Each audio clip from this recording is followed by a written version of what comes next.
La Biblia anotada de Scofield es hoy día la Biblia de referencias para estudio bíblico más vendida en las librerías cristianas en muchos idiomas y también en español. Su autor es el pastor Cyrus Ingerson Scofield, quien además es el padre del dispensacionalismo.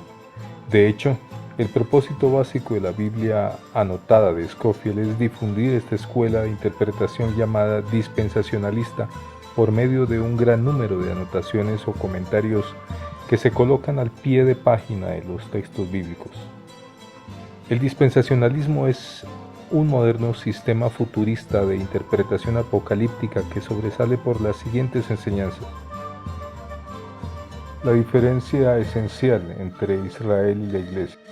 La diferenciación de textos bíblicos, unos para Israel y otros para la Iglesia.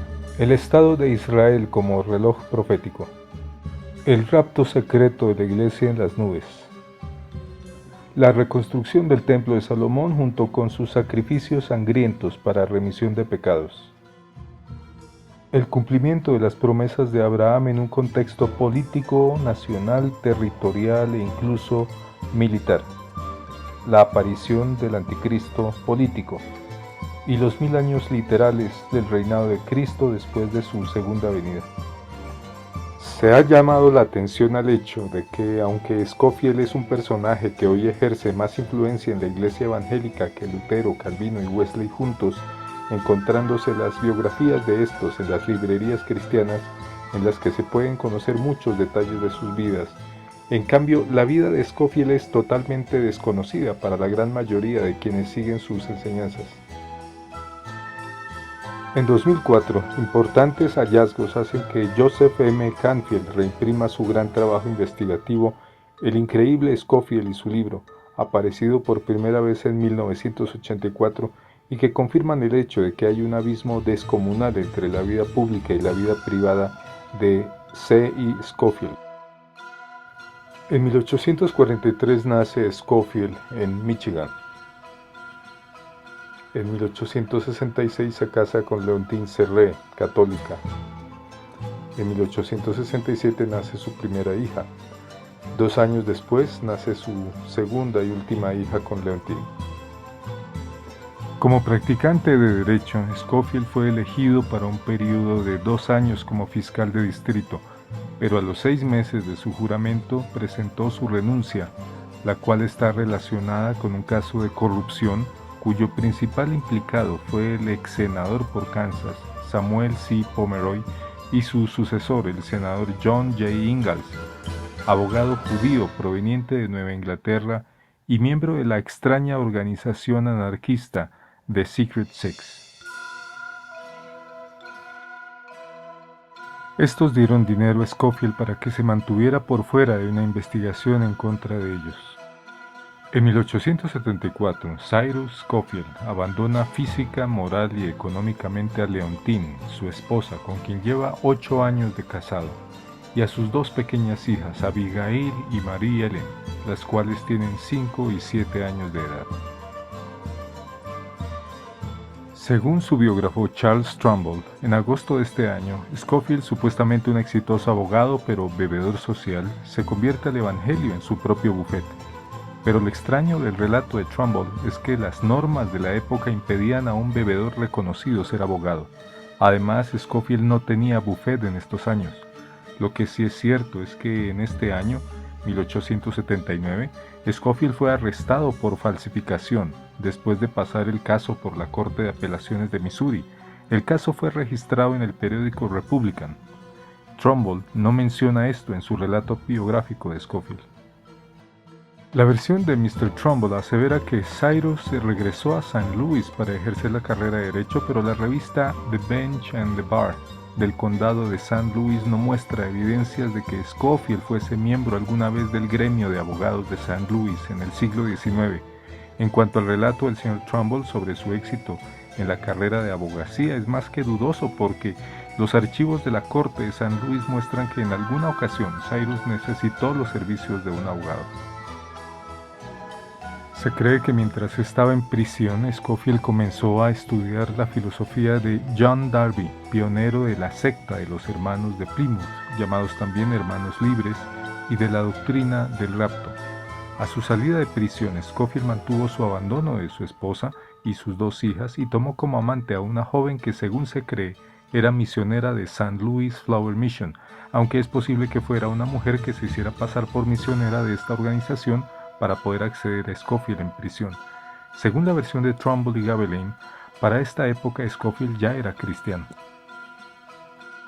Con todo y a pesar de la supuesta conversión de Scofield, este no regresa al lado de su esposa y de sus dos hijas, quienes ahora tienen 10 y 12 años de edad, como tampoco incluye comenzar a proveer para el sustento de ellas. Cyrus nunca hizo esfuerzo alguno por limpiar su oscuro pasado. En los círculos dispensacionalistas no se aplica a Scofield la verdad bíblica de 1 Timoteo 5, según la cual el hombre que no provee para los suyos es peor que un infiel. 2 años después de su supuesta conversión, Scofield es investido por la Iglesia Congregacionalista con autoridad para predicar el Evangelio.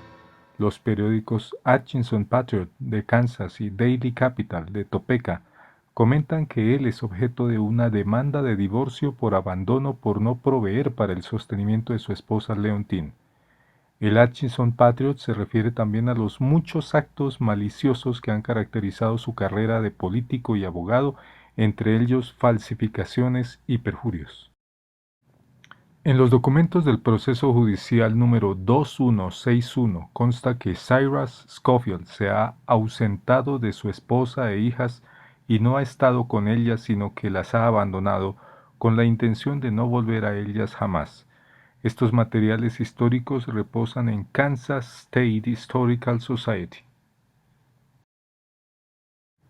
Los perversos biógrafos de Scofield, Charles Trumbull y Arno Gaebelein, quienes también son grandes promotores de la doctrina dispensacionalista, ocultarán a propósito todos estos hechos. El 1 de octubre del año 1883, Leontine presentó otra petición de divorcio y el 8 de diciembre de este mismo año le fue concedida. También este año, Scofield se marcha a Dallas, Texas, a ejercer el pastorado. Allí el futuro fundador de la teoría dispensacionalista es ordenado como pastor a pesar de que está divorciado y de que se encuentra demandado por segunda vez a causa del abandono de su esposa e hijas, ahora de 16 y 14 años de edad, cosas sumamente escandalosas en esta época. Los biógrafos reportan un dato inexacto relacionado con la fecha del segundo matrimonio de Scofield. Hablan de julio 14 cuando en el certificado matrimonial aparece marzo 11. Para marzo 11, cuando se estaba casando nuevamente, Scofield todavía tenía que solucionar la demanda con su anterior esposa por abandono. En estas condiciones, Scofield, de 41 años de edad, pastor ordenado desde el año pasado y predicador desde hace 3 años, se casa en Dallas, Texas, con la joven Hetty Van Bark. Llama la atención que la segunda esposa de Scofield, Hetty Van Bark, tenía 24 años de edad, es decir, 17 años menor que él. En 1902, Abigail Scofield, la primogénita hija del predicador, se casa a los 35 años de edad con el Dr. Edward Lincoln Kellogg, de fe episcopal. La ceremonia se lleva a cabo en la Iglesia Católica de San Benedicto, en Atchison. Scofield, de 59 años y quien lleva 19 años en el ministerio pastoral, no asiste al matrimonio de su hija. En este mismo año, Scofield miente afirmando haber recibido una condecoración en la Guerra Civil. En 1909 se difunde la información falsa de que el milenarista evangélico C. I. Scofield tiene el título académico de, comillas, doctor. En la Biblia anotada de Scofield se lee C. I. Scofield D.D., es decir, doctor en divinidad, una forma académica de referirse al doctorado en teología. Así aparecerá en todas las ediciones sucesivas en todos los idiomas hasta hoy. Muchos desde entonces son apasionados seguidores del, entre comillas, Dr. Scofield. Helen, su segunda y última hija, se casa a los 49 años de edad con J. Wheeler Barlow en la iglesia congregacional de Westminster, Kansas City. Scofield, de 75 años de edad y 35 años de experiencia pastoral, tampoco asiste al matrimonio de su segunda hija. Scofield entra a formar parte de la organización elitista Lotos Club, pagando un costoso derecho anual donde entra en asocio con personajes del más alto nivel, como el abogado Samuel Untermeyer, hermano del futuro empresario de Hollywood, Louis Untermeyer, Samuel Gompers, y con banqueros como Bernard Baruch y Jacob Schiff. En 1909, la muy poco conservadora Universidad de Oxford publica la Biblia anotada de Scofield. En estas anotaciones se promueve una especie de interpretación futurista, la cual anuncia el regreso de los judíos a Palestina. Es interesante que los primeros dispensacionalistas tienen como parte de sus enseñanzas que los judíos retornarán a Palestina por convertirse a Cristo, y además que la resurrección de los justos coincide con la segunda venida de Cristo.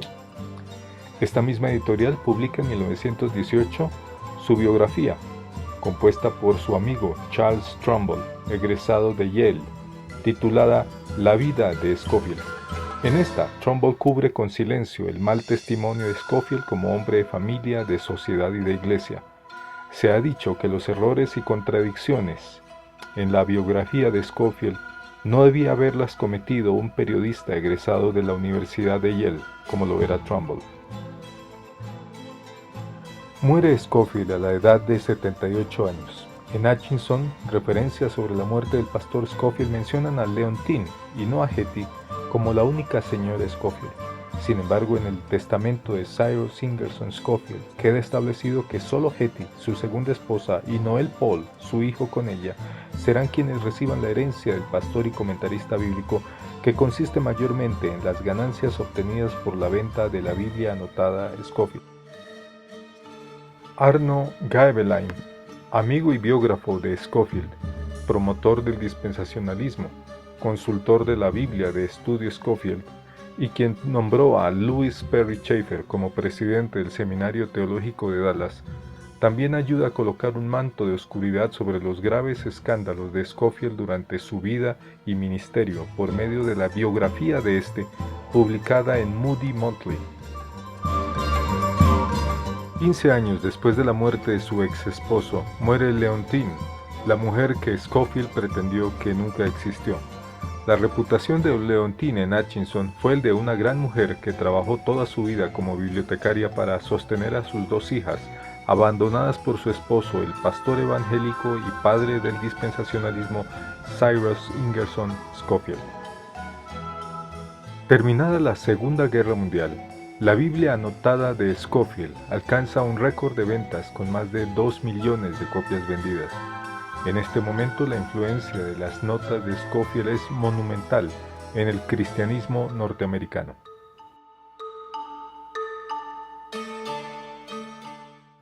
Muere a los 91 años de edad Abigail Kellogg, la primogénita de Scofield. El año anterior había muerto su hermana menor, Helen Barlow. En Hutchinson sigue muy vigente el recuerdo del pastor y comentarista bíblico que abandonó a su esposa y a sus dos pequeñas hijas. Ninguna de sus hijas tuvieron hijos, por lo que la descendencia de Cyrus Scofield se extingue en esta rama de la familia. Hoy día, los errores de Scofield han sido difundidos por aquellos falsos maestros que nunca han enseñado la doctrina de la justificación por la fe y han hecho predicciones mentirosas de la segunda venida de Cristo.